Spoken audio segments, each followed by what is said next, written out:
Hello welcome back to our channel. അപ്പോൾ ഇന്ന് നമ്മൾ ചാള മുളകിലിട്ടതാണ് ഉണ്ടാക്കിയിട്ടുള്ളത്. ഇത് ചില സ്ഥലങ്ങളിൽ മത്തി എന്നൊക്കെ പറയും. അപ്പോൾ ഞങ്ങളുടെ സ്ഥലങ്ങളിൽ ഇവിടെ ചാള എന്നാണ് പറയുന്നത്. അപ്പോൾ അതുകൊണ്ട് നല്ല മുളകിലിട്ട ഒരു അടിപൊളി ചോറിൻ്റെ കൂടെയൊക്കെ കൂട്ടാൻ പറ്റിയ ഒരു അടിപൊളി കറിയാണ് നമ്മൾ ഉണ്ടാക്കിയിട്ടുള്ളത്.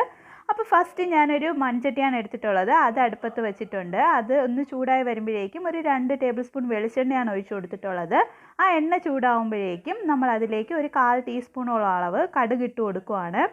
ആ കടുകൊന്ന് പൊട്ടി വരുമ്പോഴേക്കും നമ്മൾ അതിലേക്ക് ഒരു 1/2 ടീസ്പൂണോളം അളവ് ഉലുവ ഇട്ട് കൊടുക്കുന്നുണ്ട്. നല്ല ഫ്രഷ് ആയിട്ടുള്ള ഉലുവയാണ്.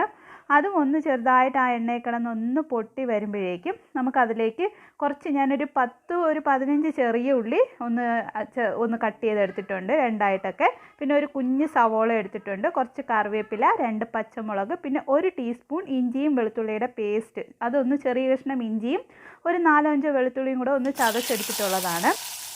ആ എണ്ണയിലേക്ക് നമ്മൾ എടുത്തു വെച്ചിട്ടുള്ള ആ ചെറിയ ഉള്ളി ഇട്ട് കൊടുക്കുകയാണ്. അതിൻ്റെ കൂടെ അരിഞ്ഞു വെച്ചിട്ടുള്ള സവോള, ഒരു ചെറിയ മീഡിയം സൈസ് സവോളയാണ് എടുത്തിട്ടുള്ളത്. പിന്നെ കറിവേപ്പില, പച്ചമുളക് ഇത്ര ഇട്ട് കൊടുത്തിട്ട് നമ്മൾ നന്നായിട്ടൊന്ന് വഴറ്റിയെടുക്കണം. ഇച്ചിരി കുറച്ച് നന്നായിട്ടൊന്ന് വഴറ്റിയെടുക്കണം. ആവശ്യത്തിന് ഉപ്പ് നമ്മളിപ്പോൾ ഇട്ട് കൊടുക്കുന്നുണ്ട്. ഉപ്പൂടെ ഇട്ട് കൊടുത്തതിന് ശേഷം ഞാൻ ഇത് ജസ്റ്റ് ഒന്ന് അടച്ച് വെച്ചിട്ടാണ് ഞാൻ ഒന്ന് വഴറ്റി എടുത്തിട്ടുള്ളത്. അപ്പോൾ മൺചട്ടി ആയത് കാരണം അടച്ച് വെച്ച് കുക്ക് ചെയ്യുമ്പോഴേക്കും ഇടയ്ക്കിടയ്ക്ക് ഓപ്പൺ ചെയ്തിട്ട് ഇളക്കി കൊടുക്കാനായിട്ട് പ്രത്യേകം ശ്രദ്ധിക്കണം. അപ്പോൾ സവോളയൊക്കെ ഏതാണ്ട് ചെറുതായിട്ടൊന്ന് വഴന്ന് വന്നിട്ടുണ്ട്. ഇതിലേക്ക് നമ്മൾ എടുത്ത് വെച്ചിട്ടുള്ള ആ വെളുത്തുള്ളി ഇഞ്ചിയുടെ പേസ്റ്റ് ഉണ്ടല്ലോ, ഞാൻ ജസ്റ്റ് ചതച്ചെടുത്തിട്ടുള്ളതാണ്. അത് 1 ടീസ്പൂൺ കാണും. അത് നമ്മൾ അതിലേക്ക് ഇട്ട് കൊടുക്കുവാണ്. ഇട്ട് കൊടുത്തിട്ട് അതിൻ്റെയും ആ ഒരു മണം ഒന്ന് പോകുന്നത് വരെ ജസ്റ്റ് ഒന്ന് വഴറ്റി കൊടുക്കുവാണ്.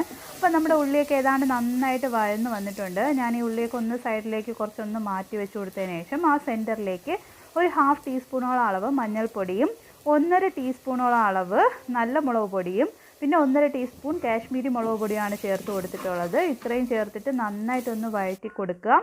അതിൻ്റെയൊക്കെ പച്ചമണം, മസാലയുടെയൊക്കെ ആ മണമൊക്കെ ഒന്ന് മാറി വരുന്നത് വരെ ഒന്ന് വഴറ്റി കൊടുക്കുക. നമ്മുടെ മസാലയുടെ മണമൊക്കെ പോയിട്ടുണ്ട്.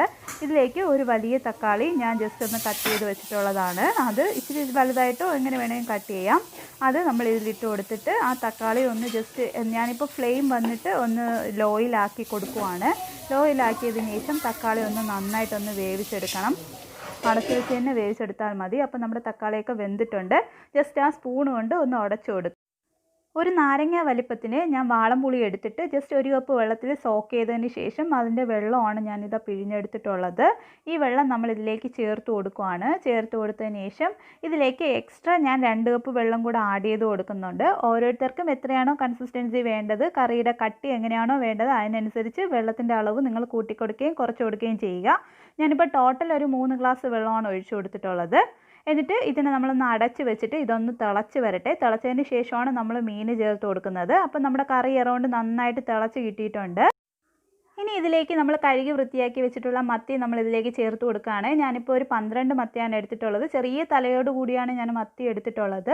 നിങ്ങൾക്ക് വേണമെങ്കിൽ തലയില്ലാതെ എടുക്കാവുന്നതേ ഉള്ളൂ. അപ്പോൾ ഇത് നമ്മൾ ഇട്ട് കൊടുത്തതിന് ശേഷം ജസ്റ്റ് ഒന്ന് തിളച്ച് ഒന്ന് കുറുകി വരണം. ഫ്ലെയിം വന്നിട്ട് മീഡിയമിൽ ഇട്ട് കൊടുത്താൽ മതി. ഒത്തിരി ഹൈയിൽ ഇടേണ്ട ആവശ്യമില്ല. അപ്പോൾ ഇതൊക്കെ ഒന്ന് ചെറുതായിട്ട് നമ്മൾ ഇളക്കി കൊടുക്കുമ്പോൾ ഒന്ന് സ്പൂൺ കൊണ്ട് ഒന്ന് ഇളക്കി കൊടുക്കാൻ ശ്രദ്ധിക്കരുത്.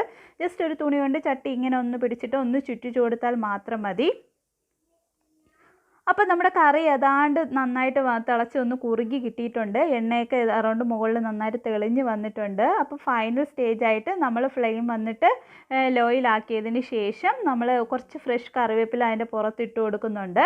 ഇനി നമുക്ക് ഫ്ലെയിം ഒന്ന് ഓഫ് ചെയ്ത് കൊടുക്കാം. ഓഫ് ചെയ്തതിന് ശേഷം ഇതൊന്ന് ഒരു അരമണിക്കൂർ മുമ്പേയൊക്കെ ഈ കറിയൊന്ന് ഉണ്ടാക്കി വെച്ചിട്ട് നമ്മൾ കഴിക്കുകയാണ്, സെർവ് ചെയ്യുകയാണെങ്കിൽ കുറച്ചുകൂടെ മസാലയൊക്കെ നന്നായിട്ട് പിടിച്ചിട്ടുണ്ടായിരിക്കും. അപ്പോൾ വളരെ സിമ്പിളാണ്, നല്ല ടേസ്റ്റിയാണ്. അപ്പോൾ എല്ലാവരും ട്രൈ ചെയ്ത് നോക്കുക. Thank you for watching. Bye bye.